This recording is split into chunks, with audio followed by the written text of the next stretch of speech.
Welcome to Shaggy-Shane's Kansas City Chiefs preseason breakdown of the Chiefs' loss to the Houston Texans. Final score, Houston Texans 17, your Kansas City Chiefs 10. Ladies and gentlemen, boys and girls, Kansas City Chiefs freaks worldwide of all ages, who I felt the most sorry for at this entire game was the Kansas City Chiefs season ticket holders who had to pay full price to watch that vanilla performance. It was about as vanilla as you could get. I needed some vanilla ice cream watching it because it nearly put me to sleep. All right, let's get right to it. The Chiefs' defensive unit was missing middle linebackers Reggie Ragland, Anthony Hitchens, Eric Berry. He wasn't playing either. They were dinged up. So your starting middle linebackers were Akeem Aligwe, Terrence Smith, and your starting safeties was Eric Murray for Eric Berry and Armani Watts, 4th-round draft pick out of Texas A&M, along with Alan Bailey and Xavier Williams in the middle and Chris Jones on the line. Your cornerbacks were Kendall Fuller and David Amerson. The Houston Texans had a good drive going with a couple of nice runs, but the Chiefs starting unit stopped the Houston Texans at the 50. Texans punted. Chiefs take over at their own 12.5-yard line. First play, Patrick Mahomes under center. Quick play action. Hits Travis Kelce over the middle for 16 yards. But on that play, Eric Fisher and Cam Irving were not ready. They were not ready at all. They weren't physical. They weren't ready. They were bull rushed. And even though it was a good thing that Mahomes stood tall in the pocket, he hit Kelce. He was nailed. So the Chiefs, next play, quick pass to Tyreek Hill for 3. Hand off the middle for Kareem Hunt for 1. Now it's 3rd and 6. You're thinking, okay, 3rd and 6. All right, Patrick. Here you go. Do it. Dump off to Kareem Hunt. 1-yard gain. Ah, come on, man. Season ticket holders pay a lot of money. You know, people have paid high price to see Patrick Mahomes sling that sucker. But hey, Trent Green said it was a good option. Didn't want to force anything, blah, blah, blah. So then the Chiefs punt. And the Texans now have the same starting unit, but with Brandon Wheaton as their quarterback. The first 3, it looks like Chiefs are going to get a 3 and out. Brandon Wheaton's under pressure. He throws it down the field and defensive holding on David Amerson. So, okay, the drive continues. 15 yards play, 50-yard penalty, or 5-yard holding penalty, defensive holding, it's first down. And on 3rd and 10, Brandon Wheaton under pressure, slings the ball down the field about 25 yards or 35 yards, and pass interference, David Amerson. David Amerson is supposed to be our starting corner opposite of Kendall Fuller with Steve Nelson somewhere in the mix, and 2 penalties on that drive. The fans were booing. Were they booing the refs? Were they booing David Amerson? Were they saying we don't want Phillip Gaines in a number 24 uniform? Because face it, folks, Gaines is gone. He sucked. Marcus Peters is gone. We know that story. So David Amerson, Kendall Fuller, Steve Nelson have to work together. Amerson, you lost. That wasn't a good turnout. So then 3 plays later, Brandon Wheaton hits their tight end underneath Terrence Smith in a blown coverage, or underneath in front of Terrence Smith and Steve Nelson for a 7-yard touchdown. Now Patrick Mahomes is back in the field. And he hit Tyreek Hill for a first down. Then on 1st and 10 from the 32, after the first down to Tyreek Hill, Patrick Mahomes was under pressure. He wanted to throw it deep. He looked like he hesitated, and he was sacked. The next play incomplete, so now it's 3rd and 15. We're thinking, okay, throw it 15 yards, get the first down. Come on, get the first down. 3rd and 15. Patrick Mahomes gets a snap. He's under pressure. They set up a screen on 3rd and 15. Patrick Mahomes is about to get sacked. He throws it to Williams, the running back. It's incomplete. He threw it left-handed. It didn't look good. I don't know why they were calling a screen on 3rd and 15. I guess they need to feel, since Patrick Mahomes, was so awesome in his 4 preseason games last year and in his a final regular season game on New Year's Eve, they felt that we need to work on a bunch of dinks and dunks with Patrick Mahomes. Sticking with that, ladies and gentlemen, last year in preseason, the Kansas City Chiefs did everything they could possible to showcase the 2017 and 18 #1 draft pick. They did everything to showcase his arm. They did everything to showcase his ability. They had moving pockets. They had him move to the left and to the right to make plays. I understand. Some people might be saying, hey, hold on, Shaggy. It's just week 1 of the preseason. Don't be freaking out. My point is, it looked a lot like a first-year offensive coordinator. And again, some people might rebuttal and say, Shaggy, Andy Reid calls the plays, so it doesn't really matter. Folks, Patrick Mahomes took a beating yesterday. It was unnecessary on some of those plays. Granted, it was the first preseason game, and I understand that. But it was eerily similar to years past when the Chiefs changed offensive coordinator. In 1998, the Chiefs switched offensive coordinators. They switched from Paul Hackett to Jimmy Ray. Jimmy Ray was a running backs coach.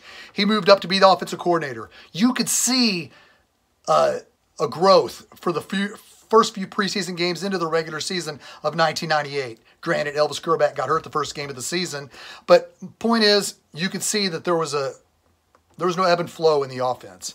Fast forward to 2006, the Chiefs switch offensive coordinator after Al Saunders left to Mike Solari, who was offensive line coach. We were told, oh, it's going to be just like Al Saunders' offense. It wasn't Al Saunders' offense. Granted, it was the same players, but you felt that there wasn't any continuity. Every time there's an offensive coordinator change, it seems like I said, there's no ebb and flow. There is no smoothness. Because last year, I went to 2 weeks of training camp, along with Clay Windler, Red Tribe Cinnamon, Lance Twidwell of the Spoken. And things would flow easily for Patrick Mahomes. He made plays. He wowed the crowd. And in the preseason, in all 4 games of the preseason, Patrick Mahomes looked really good. You see the highlights. You don't need to know what I think of it, the preseason. Then from Labor Day weekend until December 31st on New Year's Eve, Patrick Mahomes didn't play. Patrick Mahomes with a 3rd-string offensive line against Von Miller and the Broncos defense had a great game.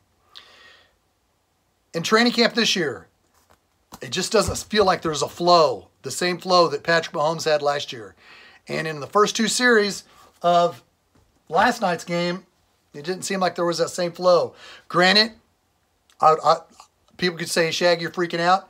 Maybe they're working on specifics. But I remember what it was like when the Chiefs switched to Jimmy Ray. I remember in 1998 when that happened. I remember in 2006 when the Chiefs switched to Mike Solari. Anytime there's an offensive coordinator change, there needs to be a growth. Maybe Eric Bieniemy, the offensive coordinator, Andy Reid, were trying specific plays to work out. Let's hope 1 week from tonight in Bad Street, Atlanta, GA, that the offense looks a lot smoother. Andy Reid pretty much threw the tight end Demetrius Harris under the bus at his press conference after the game when he said, our tight end failed to miss the block. So, and when you went back to see it, I went back to see, okay, what tight end is he talking about? Yep, Demetrius Harris missed the block on the 1st and 10 play at their own 32 where Patrick Mahomes hesitated. The freaking offensive line crumbled. But I can't keep using that as an excuse because the offensive line's got to be physical. If I'm the offensive line coach coming to camp for the last week of training camp next week, I'm going to say, come on, line! Pull your head out of your ass! You nearly got our franchise quarterback killed! Cam Irving, what the hell was that? First play of the game, and you get bull rushed? Eric Fisher, come on, dude! When you going to freaking do something? That whole left side of that line got Patrick Mahomes hit hard on the first play of the game. Get your crap together, freaking Cam Irving. You gave you that left guard position. Parker Ehringer, the other left guard, was playing right tackle in the second half of that game. I guess he went from being second string left guard to right tackle. So we're going to have to see how that goes. My game ball in the defense is going to go to Ben Neiman, rookie undrafted middle linebacker out of Iowa. The experts said when you looked at his draft report, they said he's not physical, he's undersized. That kid came to freaking play last night, ladies and gentlemen. That 4th and inches stop at the 3-yard line, first NFL game he's ever played, clogged the hole, bam, made the freaking hit. Ben Neiman, number 56, wearing that number 56 jersey proudly. Ladies and gentlemen, boys and girls, Kansas City Chiefs freaks worldwide of all ages. Let's hope 1 week from tonight there is more continuity. Let's hope Eric Fisher, Cam Irving, and all that weed, Demetrius Harris, step up and give our quarterback some protection. Granted, I know it was only 2 series, but it was unnecessary to see him get hit that much. All right? But it's an exciting time to be a Kansas City Chiefs fan. I'm not giving up. I know you may think, Shaggy, whoa, man, you're going crazy. I'm not giving up. It's got to work out these kinks. And like I said, a lot of Chiefs fans pay a lot of money to go to those preseason games, and they don't want to see their quarterback get killed. All right. Personally, I'd like to send some shouts to Pat Mahomes, the first. It was his 48th birthday. He was at the game. He's been a follower of mine on YouTube since last November. You saw my interview with him for the playoffs. Props to Pat Mahomes, his entire family that watches my stuff on YouTube, his little sister Tanisha, Pat Mahomes' mom and dad, who always watch my stuff. Pat Mahomes always tells me that my parents watch your stuff all the time. Props to Mr. and Mrs. Pat Mahomes and Tanisha's parents. Thank you, Mr. and Mrs. Mahomes. I'm very honored and flattered you take the time to watch my yakking. All right, now I'd like to also let you know that Red Tribe Cinema, yes, the Red Tribe Cinema that I worked with on Curse of the Kingdom, Rise of Mahomes, there's a new project coming out in 3 weeks.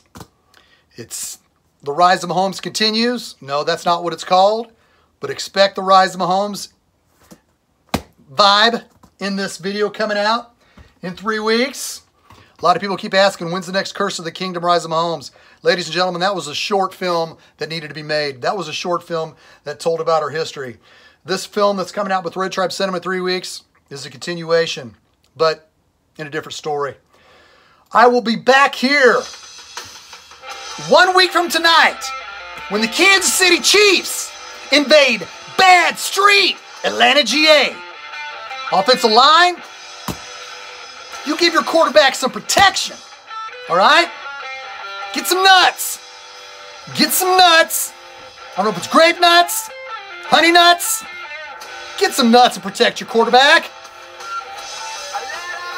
All right, my Kansas City Chiefs freaks worldwide. I love you guys.